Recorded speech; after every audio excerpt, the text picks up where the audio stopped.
حضرت بلال ابن رباح رضی اللہ تعالی عنہ د پلار نوم رباح او دی د امیہ غلام د امیہ او چې کله دی مسلمان شو پړومبو کسانو کې خدای پاک د اسلام ور نصیب کا دی اصل کې د حبشه و حبشه په هغه زمانه کې یو لوی علاقه و لوی ملکو د دې جدیده موجوده دریاب چې دی د دې نه به خلک په کشته کې کېناستل نو پورې غاړه بلاړل د دې دریاب نه بل طرف ته د افریقې د ملکونه دي حبشم پکې د هغه وخت کې د هغې یو بادشاه نجاشي به ورته وی خلکو نوم یې اصحمه و هغه په پیغمبر علیه السلام خدای پاک غایبانه مین کړی ایمان یې راوړی اصحمه نجاشی به ورته وی او بیا پیغمبر علیه السلام مبارک له خپل زوی راولېږه په کشتۍ کې او تحفې تحایف یې ورکړه زوی ته یې وی بچې ته لاړ شه نبی علیه السلام ته به زما سلام ووایه او زه خو ډېر ګیر یم ګنې زما هم زړه کېږي کشتۍ لاره کې بیا غرقه شوي وه شهیدان شو غریبانان او دا نجاشي بادشاه چې کله بیا وفات شو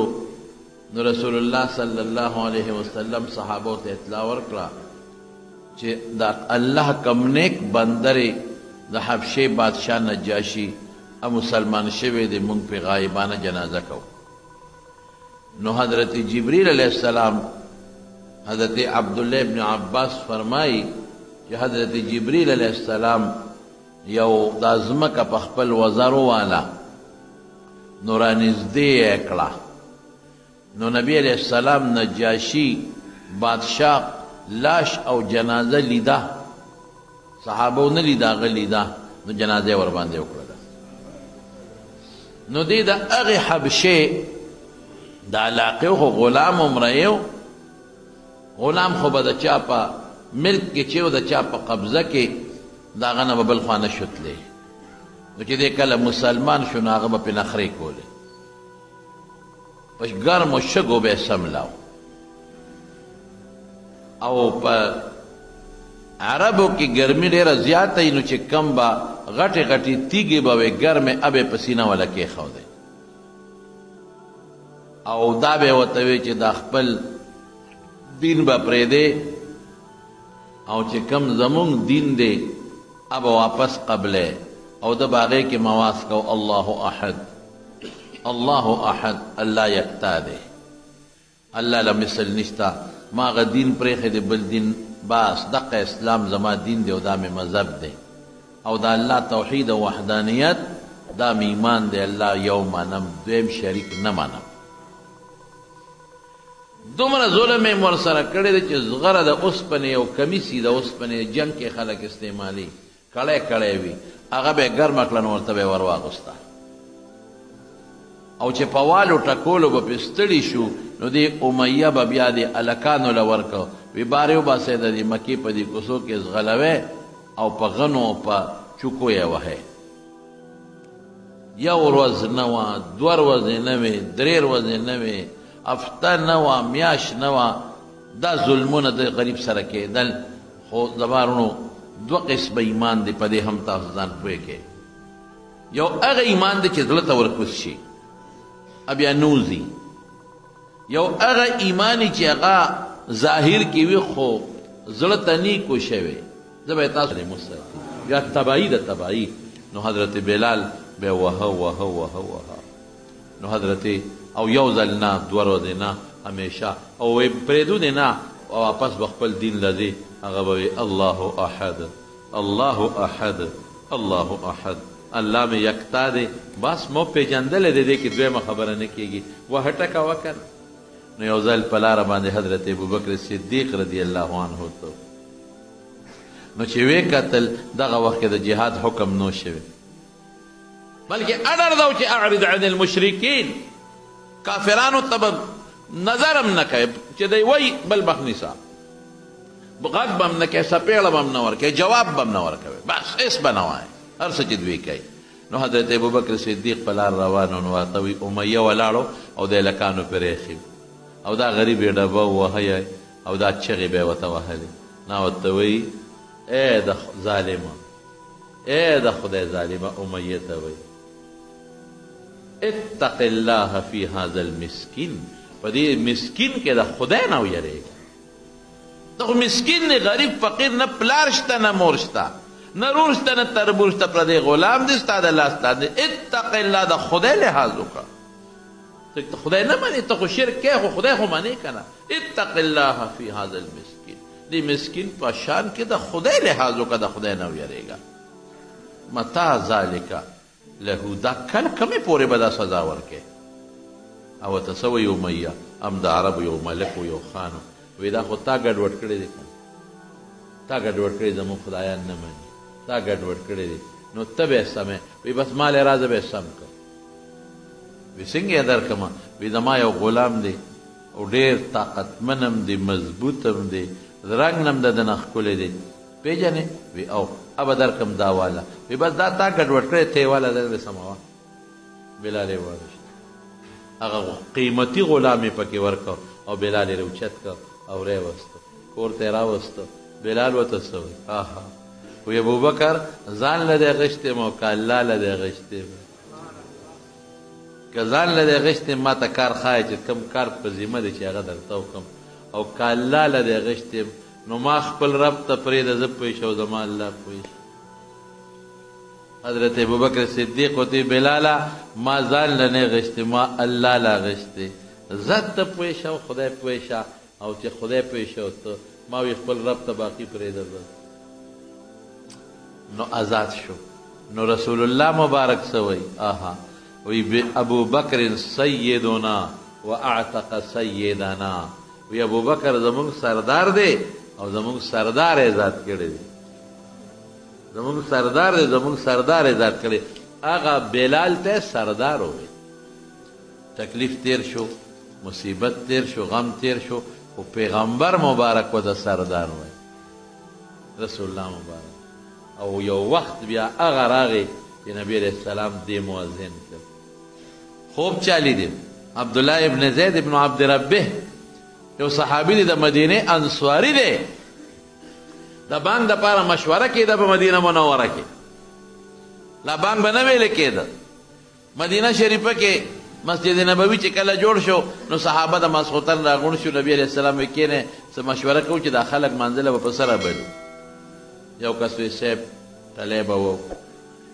نو دا خلک به ټنګار اوري نو منزله به راځي وی نه دا خو د عیسایانو کار دی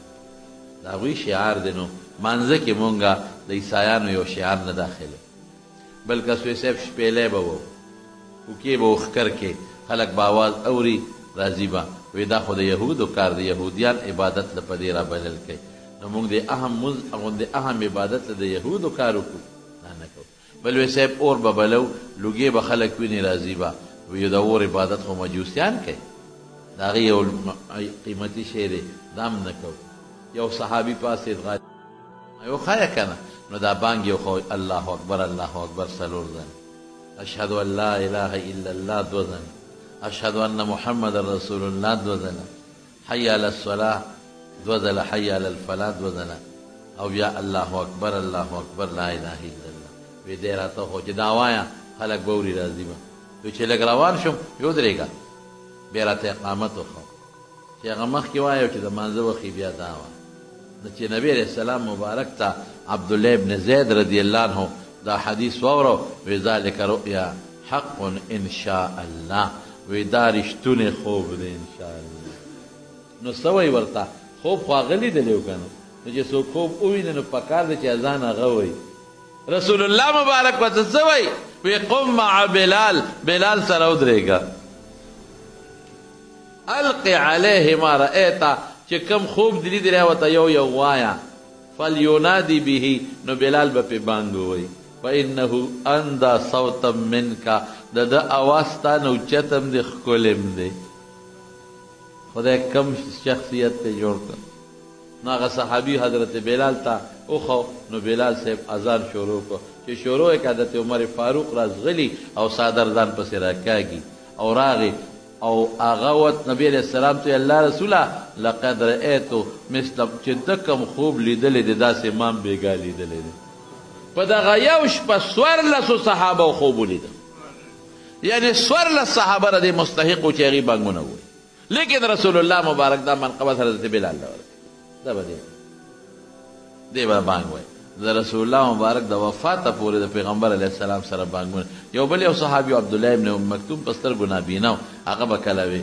سار به یو به مخکې وي خلک به یې پې اسپاسون په رمضان کې بالخصوص یو به ده وي دا 2 صحابه د بانګ نور به هم چا ویلي اوس ډیوټي د حضرت بلال ولګېده د بانګ څومره لویه خبره ده بانګ چې وی رسول الله مبارک فرمایي وی شیطان تختی چې څوک بانګ وایي له ذراتون ټیزونه اچوي وایي چې اقامت شروع شي نو بیا دا شیطان تختی له ذراتون بیا ټیزونه اچوي نو چې بیا کله سړی په مانځو درېږي نو شیطان راشي نو یخطر بین المرء و قلبه دیړه ته بیا وردن نشي اذکر کذا اذکر کذا دا یاد کا دا یاد کا نو چې د مانځه نه سلام وګرځئ بیا لا یدري بیا ورته پته نه لګي کم سو الله چې څو رکعتې کړي ازور ته بیا وباسي نو دا ګوره د بلال منقبت شي د خوشطبعۍ یو خبره ده او چې لپه به اوچته کړه او په مخ د پاسه به او به واچولې نو اساس کې به ترې داسې پرېوتل لکه د ملغلرو په شان کې نو ما د حضرت جبریل دا منامي معراج دی د حضرت جبریل او د حضرت میکائیل د دواړو نه مې تپوس وکړو دا محل د چا دی دا ښځه څوک ده وی په خپله ترې تپوس وکړه نو زه ورغلم ما وی دا د چا محل دی او ته څوک یې وی راته وی چې دا ستا یو امتي دی بلال ابن رباح دا محل د هغه دی او زه د هغه په انتظار دلته شپې ورځې تېروم نو رسول الله مبارک به ورته مسکی شو وی بلاله ستا د جنت ښځه مې لیدې ده اما کتلې او فرمایي وی بلاله چې زه کلم جنت ته تلم ستا د پیزار کشان مال ته اورېدلی څه عمل دی کړی ووایه څه عمل هغه وی الله رسوله بل څه عمل خو نشته خو دا یو عمل مې کړی دی چې کله مې مودس کړی دی 2 رکعته مې کړي دي تحیت الوضو چې ورته وي دا کوې ښه چې اودس وکړې 2 رکعته نفل کوي چې مکروه وخت نه یا جمع تیاره نه جمع تیاره بیا خیر جمعات ته چې ننوځې 2 رکعته نفل کوي دې ته تحیت المسجد وایي که مکروه ټیم وي لکه مازدیګر نه پس بیا مه کوه یا سار نه پس یا نور خطو پرېوتو یا زوال وخت کې مه کوه او چې مکروه ټیم نه چې اودس وکړې 2 رکعته کوي یا جمعات ته ننوځې 2 رکعته کوي د اودس نه پس ته تحیت الوضو وایي او د جمعات دې ته چې ننوځي دې ته تحیت المسجد وایي او چې کله مکه فتح شوه نو چې مکه فتح شوه نو پکې دننه بوتانو په بیت الله شریف کې او دننه پکې کم بوتانو د ابراهیم علیه السلام او د اسماعیل علیه السلام بوتان د دروغ جوړ کړي او لاره کې لاس کې ولا د جواري غشي ور کړي چې دا جواری د دوی تر سنتو طریقه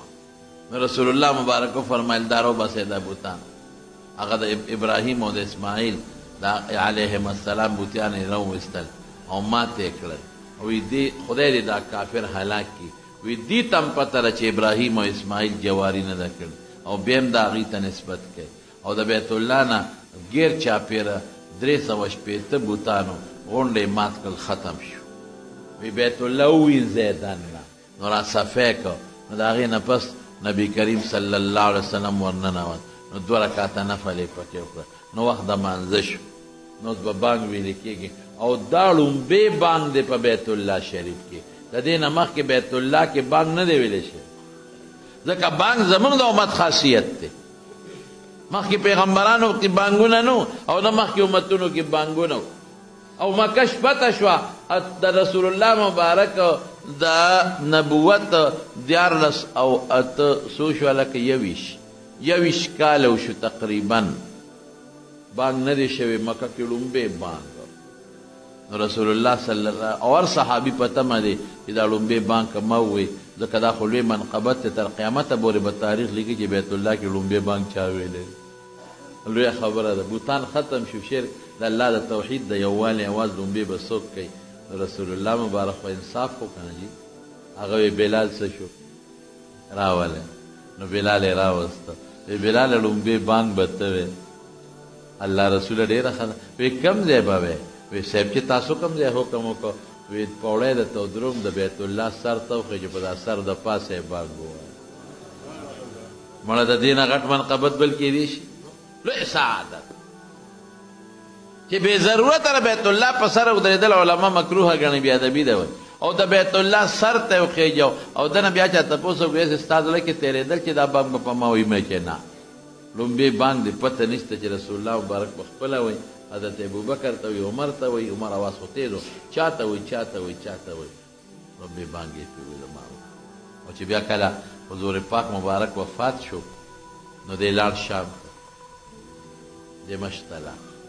چا وی څه کې د پیغمبر کلی دی پرېښو چې لاړې وی نه صاحبه نه وی چې ما به بانګ وی نو ما ته به رسول الله مبارک ښکارېده اوس نشم ویلی بانګ شام ته لاړ نو شپږ میاشتې کم و بیش هلته په شام کې خوب ولید رسول الله مبارک ورته بلاله وی دا وفا ده وفا دې ته وایي چې زه لاړم ته هم لاړې نو د هغه دی نه رخت سفر وتړه او راغې مدینې شریفې ته نو چې راغې نو خلک ورته راغونډ شو او عجیبه منظر دی د خوشحالۍ هم دی او د ژړا هم دی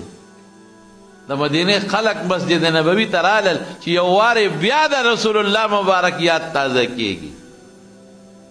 بلال راغې دی به بیا بانګ وایي ماشومان او لوی ټول رالل بلال وی ما به نه وجنې فارم کې نه بانګ له نیم راغلی او خپل محبوب ګیله وکړه خوب کې نو هغه ګیله مې برداشت نه کړه هغې له راله نو حضرت حسن او حسین یې وله راولېږل وی د دې ماشومانو لحاظ وکړه او دا بانګ ووایه وی نشم ویلی ما چې به بانګ وی کله به رسول الله مبارک جومات کې کله خو به کور او کله به جومات کې نو په یو سترګه به مې قبلې ته کتل په بله سترګه مبارک مخ ته مې کتل اوس به چا ته ګورم او عجیبه وه که نه سار به بانګ وی نو بیا به نبي علیه السلام له ورغې دروازه کې به ودرېده نو هغه له به یې اواز وکړه الصلات یا رسول الله